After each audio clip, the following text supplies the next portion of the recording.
Nous poursuivons notre voyage en Belgique à la découverte des plus beaux vignobles belges et nous nous retrouvons aujourd'hui dans la province de Namur, à Émines plus exactement, et nous allons découvrir, Aurore, le domaine du Chenois.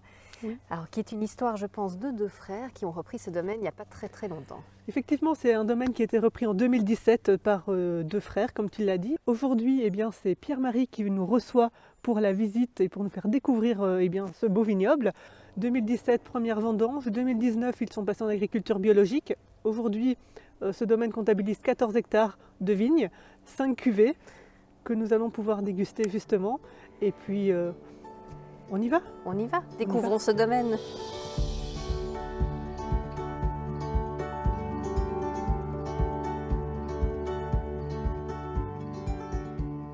Pierre-Marie, bonjour. Merci Bonjour. beaucoup de nous accueillir au domaine du Chenois. Je pense qu'il y a trois mots importants pour ce domaine qui sont bio, local et original. Alors pourquoi ces mots? Alors, tout simplement, le premier mot, c'est le bio. On est labellisé depuis 2019. Alors, le domaine a toujours été presque en bio, mais jamais labellisé. Donc, à partir du millésime 2019, on est labellisé officiellement sur l'ensemble de nos cuvées. Le côté local, c'est lié en fait à l'ensemble des partenaires que l'on a ici au domaine. Donc, on n'est pas en grande distribution, on est surtout avec des cavistes, des épiceries, des magasins bio, magasins locaux. Et alors l'originalité, elle est liée au cépage choisi. Donc on en parlera certainement tout à l'heure, mais on a ici 14 hectares de cépages interspécifiques, qui sont des cépages d'origine allemande et suisse, qui par croisement, permettent d'être résistants aux maladies. Donc on n'a pas de mildiou, on n'a pas d'oïdium, très peu de botrytis, donc derrière, peu de traitement également. Exactement. Alors, première, tu l'as dit, vous êtes en bio depuis 2019. Oui, Après, je pense que le domaine, tu l'as repris avec ton frère en 2017. oui, exactement. Donc, c'est quand même quelque chose d'assez récent. Ouais. D'où vient un peu l'histoire de cet endroit? Alors le domaine a été créé historiquement par Philippe Graffet en 2003-2004, donc les premières plantations. Et donc Philippe est un nom bien connu du Namurois et qui a créé ce domaine à 65 ans. Donc c'était un petit peu à la fin, à l'automne de sa vie, on va dire. Puis maintenant il a 84 ans, donc il avait une envie de remettre le domaine. Et moi tout simplement, je l'ai rencontré à une foire au vin. Puis le courant est bien passé. Derrière, mon frère qui a fait 20 ans comme directeur technique à Bordeaux dans des propriétés viticoles avait envie de revenir également en Belgique. Et donc ça s'est fait naturellement, un peu comme toujours dans la vie, les astres se sont alignés. C'est ça. Donc 2017, première vendange en 2017 aussi. Exactement, oui. Et aujourd'hui, on a 14 cuvées. Le nom en tout On a 14 hectares, 14 mais pas hectares. 14 cuvées. Ah, je sais plus, pardon, Ok. je me suis trompé. On a 5 cuvées 5 actuellement, cuvées, c'est avec ça. une sixième qui va sortir ici cette année, qui est un C'est ça. rosé tranquille, qui va compléter la gamme historique entre guillemets depuis qu'on a repris, qui est deux créments, un crément blanc, un crément rosé, les méthodes traditionnelles tout simplement, puis un blanc tranquille et deux rouges tranquilles avec un des deux rouges élevé en barrique. Voilà, ça c'est un peu la gamme. Très bien. Et qu'est-ce qui vous plaît dans ce domaine, dans ce lieu dit du Chenois? Ce qui plaît, alors il y a le domaine en lui-même, et il y a surtout l'idée d'être pionnier, de créer quelque chose, de développer quelque chose qui n'existait pas ou plus en Belgique, et de le faire avec une originalité. C'est vraiment ça qui nous tenait à cœur, de pouvoir aussi travailler dans la vigne tout simplement, sans avoir toute une série de produits chimiques qui peuvent être présents. Et l'originalité, c'est de créer quelque chose qui n'existait pas en Belgique, avec d'autres cépages, créer de nouveaux vins, de nouvelles aussi des habitudes pour les consommateurs. Donc c'est plutôt intéressant. C'est ça qui est. Original. Original. Voilà, exactement. On y est. On va faire un petit tour?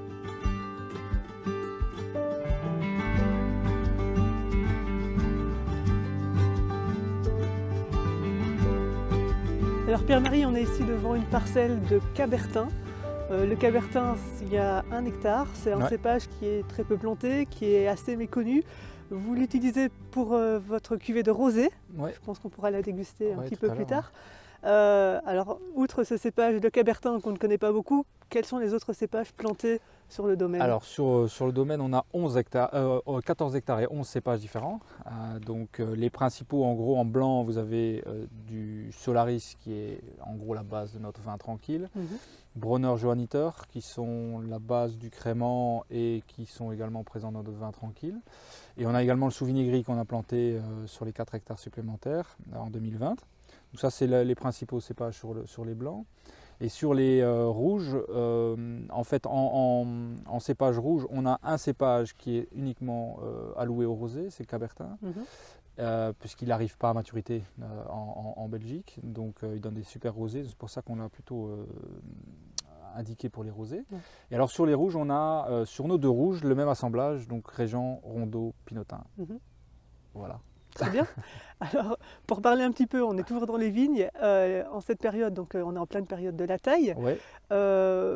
Ici, les vendanges se font à la main. Oui. On voit qu'on a un enherbement entre nos rangs de vignes aussi qui est intéressant.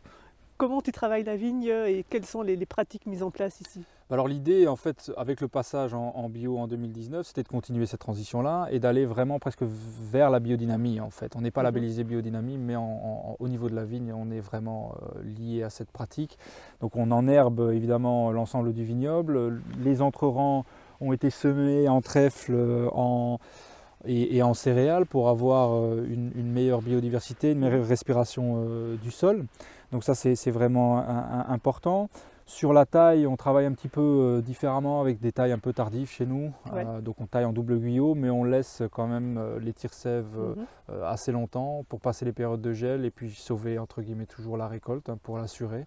Donc en moyenne, on est ici à 50 hectares plus ou moins. C'est ce qu'on essaie de faire. Alors sur les rouges, on est moins, sur les créments, on est plus. Mais en moyenne, c'est plus ou moins ça. C'est un peu comment on travaille. Sinon, au niveau des traitements de la vigne, on est très faible, très bas, puisque ces vignes sont résistantes aux maladies.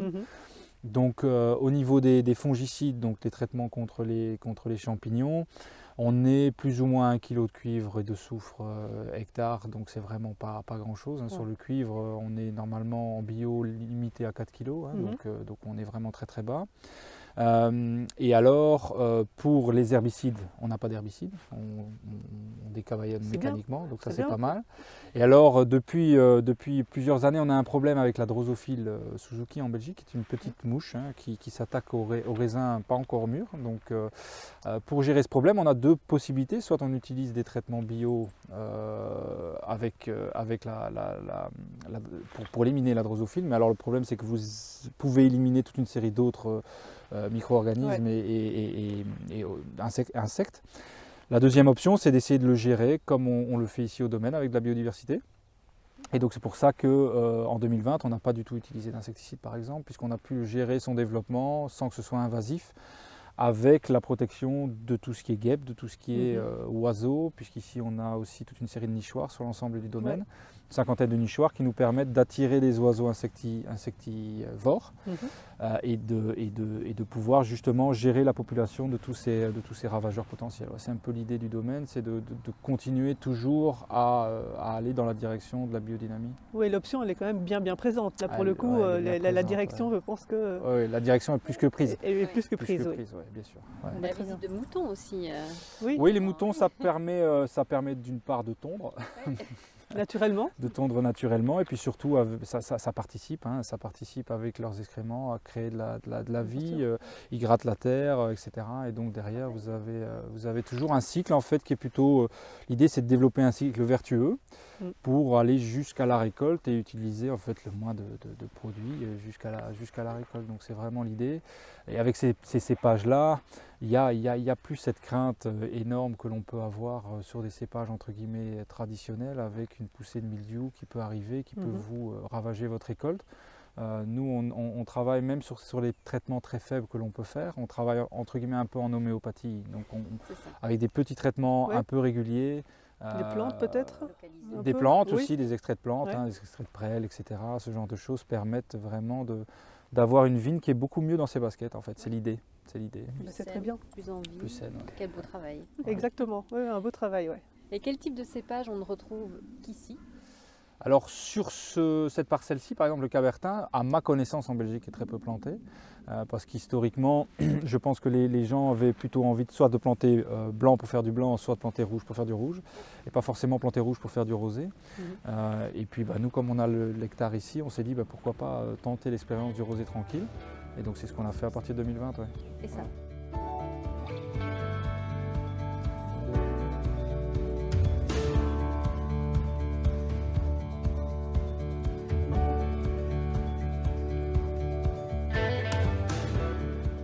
Donc on est ici dans le chai à barriques, la cuverie.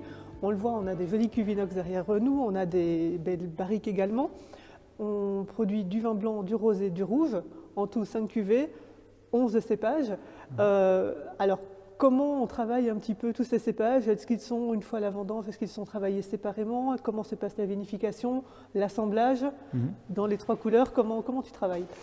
Alors, dans les 3 couleurs, ça risque d'être un peu long l'explication, mais en gros, de manière vaste et courte, entre guillemets, et efficace. En gros, on travaille vraiment sur le fruit, hein, donc on récolte à la main uniquement, manuellement. Sur les blancs, directement, on vinifie sur lit, hein, il n'y a pas d'élevage barrique, etc. Sur les rosés, c'est également un rosé de presse, il n'y a pas de rosé de saignée au domaine, donc c'est sur les créments et sur notre nouveau rosé tranquille, c'est un rosé de presse qui est séparé en presse 1, presse 2, avec le nouveau pressoir qu'on vient d'acheter cette année. Et puis après, sur les rouges, on a deux cuvées.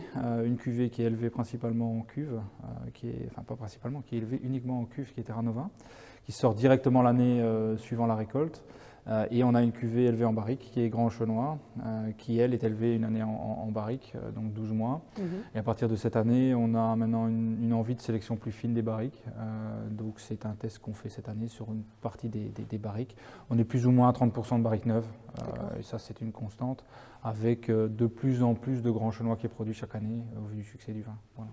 Et comment se font les assemblages alors des différents cépages pour justement produire ces belles cuvées? Alors ce qui est important, c'est que évidemment on a une cuverie qui est presque surdimensionnée par rapport aux 10 hectares productifs et aux 14 hectares qui vont arriver. Donc elle sera encore plus adaptée puisqu'on va l'agrandir. Et ça c'est nécessaire parce qu'on sépare les différents cépages quand on les récolte. Donc si vous avez un seul cépage, la cuverie proportionnellement peut être un peu plus petite. Ici on a quand même on a 15 cuves, on en aura 21 à terme. Donc ce qui permet quand même d'avoir une séparation des différentes cuvées, des différents cépages. Derrière ils sont vinifiés de manière séparée. Et après, il y a l'assemblage qui joue. Et cet assemblage, nous, on travaille toujours avec Éric Boisseneau, qui était l'assembleur qui travaille avec mon frère sur Bordeaux, qui fait parmi les plus grandes cuvées de Bordeaux. Les premiers grands crus classés, la plupart du temps, sont chez Éric Boisseneau. Et ça nous aide à trouver les bons assemblages, les bons dosages entre les différents cépages. Et on dit toujours qu'il faut presque une dizaine d'années, finalement, pour faire le vin qu'on souhaite faire. Bon, là, je pense qu'en 5 ans, on arrive à trouver sur l'ensemble des cuvées les équilibres qu'on souhaitait avec les assemblages des bons cépages. Et donc, c'est lié d'une part à la séparation de tous ces cépages, aux soins apportés à la vinification et à l'assemblage qui nous permet de gagner un peu de temps sur cette évolution de vin. Ouais, c'est un peu ce qu'on veut faire. Très bien. Combien de personnes travaillent ici? Sur le domaine, il y a 4 temps pleins, en fait, plus ou moins. Alors ça évolue un petit peu en fonction des périodes. Donc au niveau de la taille, au niveau de la récolte, etc., on peut avoir des gens qui viennent nous aider. Mais en globalité, c'est entre 4 et 4,5 temps plein sur les 14 hectares. Ouais. Pas une grosse équipe. Beau travail. Oui, c'est petit. Ouais. Beau travail. Pas très nombreux pour... Et la mise en bouteille se fait ici également? Donc pour l'instant, la mise en bouteille est externalisée, entre guillemets. Donc elle est faite sur la Belgique, à Charleroi. Mais pour l'instant, en Belgique, il n'y a pas vraiment, sur les vins tranquilles, notamment de camions qui passent, de chaînes de mise qui passent comme on pourrait l'avoir en France. Ouais. Et donc pour l'instant, on a préféré travailler avec un partenaire qu'on connaît bien, qui a une chaîne de mise intéressante. Et donc on travaille avec ce partenaire pour l'instant. Ouais.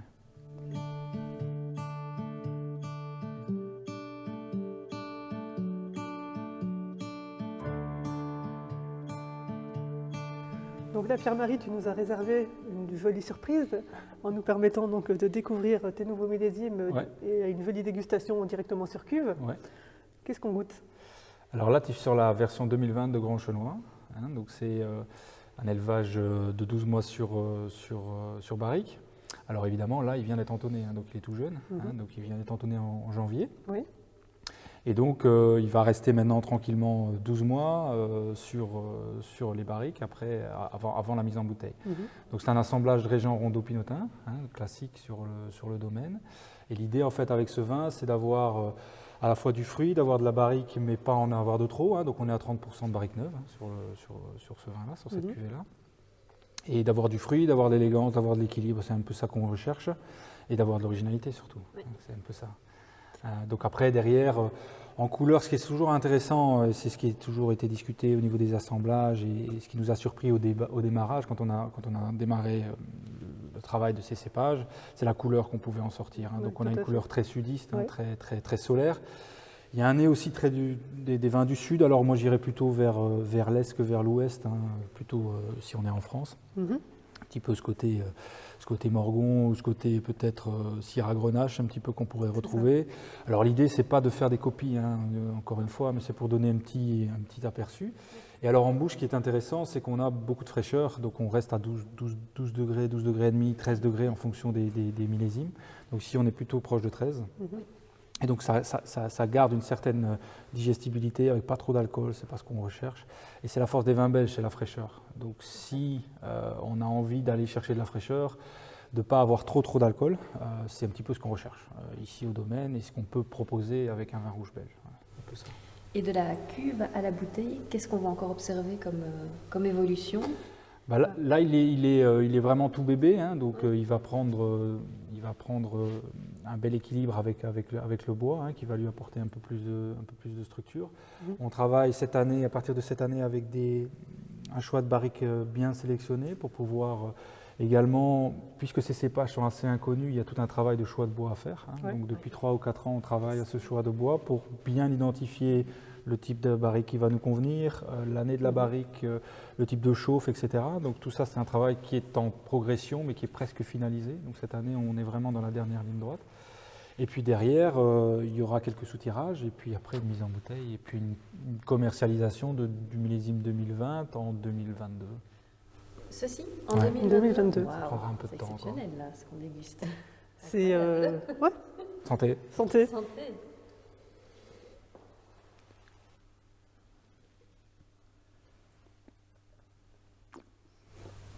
Voilà, très très bon. C'est excellent. Excellent. Très très bon. Pour un vin jeune, sorti de la cuve, quelle présence déjà. Une très belle découverte, une très belle surprise aussi. On a vraiment de la fraîcheur, de l'équilibre, du fruité. C'est très prometteur. Bon travail à nouveau. Exact. Eh bien, merci pour cette découverte. Ah, sans problème. Merci beaucoup.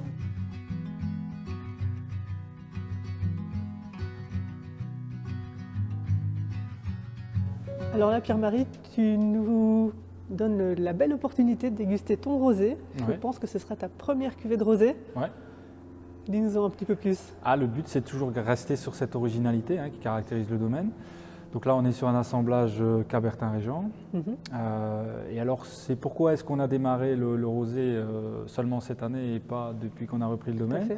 C'était resté dans notre coin de tête dès le début, mais on a, depuis 2020, investi dans un nouveau pressoir qui nous a permis d'une part, séparer les jus, d'avoir des jus pressés de manière plus douce et qui permettait d'aller sortir une couleur beaucoup plus, entre guillemets, sexy par rapport à ce qu'on pouvait avoir historiquement, qui n'était pas un problème sur les créments, mais qui pourrait être un problème sur les rosés tranquilles. Tout à fait. Donc on voulait plutôt une couleur un peu plus rosé clair.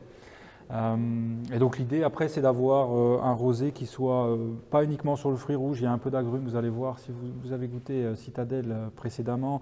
Il y a un peu ce côté Citadelle un peu pamplemousse comme ça qui revient, avec un peu de fruits rouges. Et l'idée, c'est toujours de rester sur cet équilibre, sur cette fraîcheur, et puis d'avoir un chouette rosé d'été, quoi. On le goûte? Bah voilà, il faut Bah goûter. oui, allez.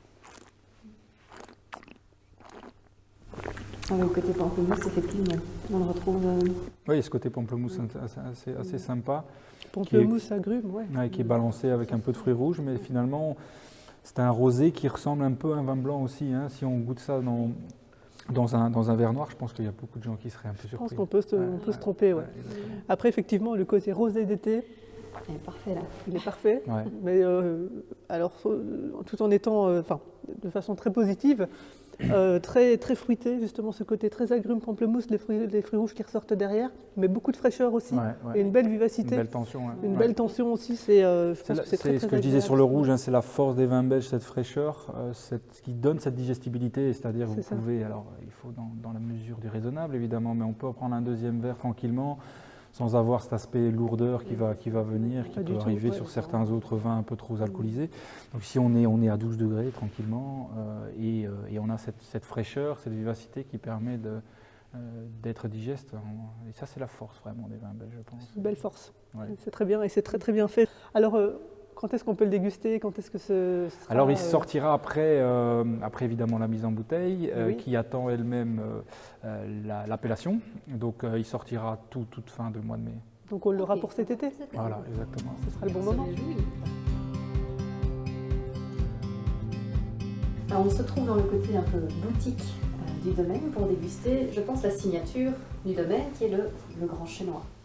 Oui, c'est l'idée, c'est d'avoir Grand Chenois qui soit un peu la tête de pont sur les vins tranquilles ou sur les rouges en tout cas, puisque c'est notre vin un peu plus haut de gamme.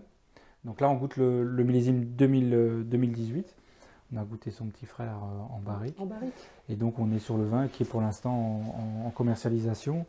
Donc 2018 a été lancé en commercialisation fin d'année 2020 et il continuera jusqu'à l'année prochaine. Donc c'est le même profil un peu que ce qu'on a goûté évidemment, puisque l'idée c'est d'avoir vraiment une continuité. C'est à ça aussi qu'on reconnaît un peu la patte du domaine, la qualité du vigneron. C'est de, peu importe l'année, d'avoir un vin qui soit cohérent et consistant d'année en année. Et donc là on a un peu les mêmes principes, c'est-à-dire d'avoir la couleur du sud, d'avoir le nez du sud et puis d'avoir une fraîcheur en bouche assez intéressante avec un tanin qui s'est affiné évidemment par rapport à la barrique. Et toujours cette fraîcheur qui permet d'avoir une belle digestibilité. Donc c'est les pattes du domaine, c'est le patte de ce vin-là qu'on retrouve à la fois dans le 18 ou dans les millésimes qui suivent, quoi. C'est ça. Voilà. Donc le 18 c'est le premier millésime qu'on a réellement complètement travaillé.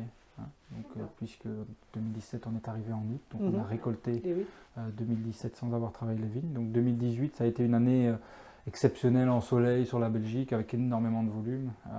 Donc une année qui était une année intéressante pour voir jusqu'où on pouvait aller aussi sur les maturités.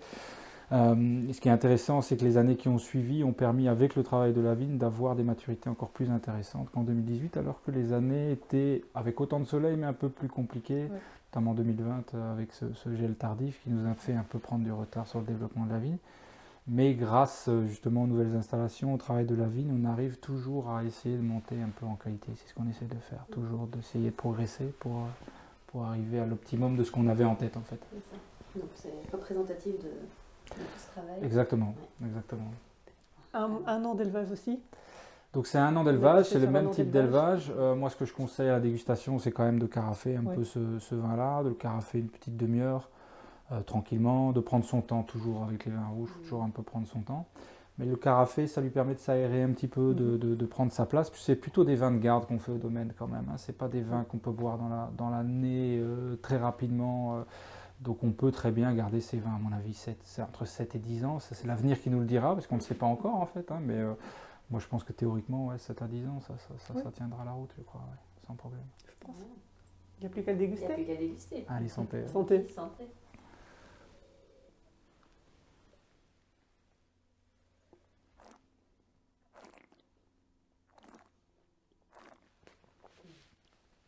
Donc on est un peu sur les mêmes tanins. Hein. Tout à fait. C'est vrai qu'on Les tanins sont bien présents, on a comme une belle structure, mais après c'est tout à fait souple. Comme tu le disais, bien le nez du foncé, sud, la couleur du sud, la fraîcheur quand même, Oui, bien sûr, du nord. cette belle fraîcheur, cette acidité, Alors, ce qui petit fruité. ce qui est intéressant, c'est qu'on est quand même déjà presque à 500 km de la première région rouge de Loire, on va dire. Hein. Et ce côté peut-être vert, végétal qu'on pourrait avoir dans ces latitudes-là, on ne l'a pas vraiment dans ces cépages. Et c'est ça qui est assez intéressant, c'est impressionnant, c'est une capacité à être mûr avec moins de soleil. En fait, hein. Donc, oui, tout à fait. très belle longueur C'est aussi. très très intéressant. Et avec quoi on le boit ce petit vin? Alors moi je conseille toujours de les boire avec quelque chose qui a de la matière, qui a du goût, qui a de la sauce, qui a de l'épice, ce genre de choses. Une bonne pièce de viande. Une bonne pièce de viande, c'est le grand classique. Mais voilà. voilà, on peut partir sur un canard, ça marche super bien. Après si on est un peu plus en hiver ou ce genre de choses, on pourrait partir sur du thaï, de l'indien, tout ça, ça marche parce que ça a de l'épice en fait. Ce qui est intéressant avec ces vins-là, c'est leur acidité, hein, donc la fraîcheur qui permet justement de faire des combinaisons super intéressantes en sommellerie. Hein, donc, au plus il y a de la matière, au plus ils se sentent bien en fait. Ça c'est un peu l'idée. Donc voilà, c'est un vin plutôt automne, printemps, hiver, plutôt qu'été.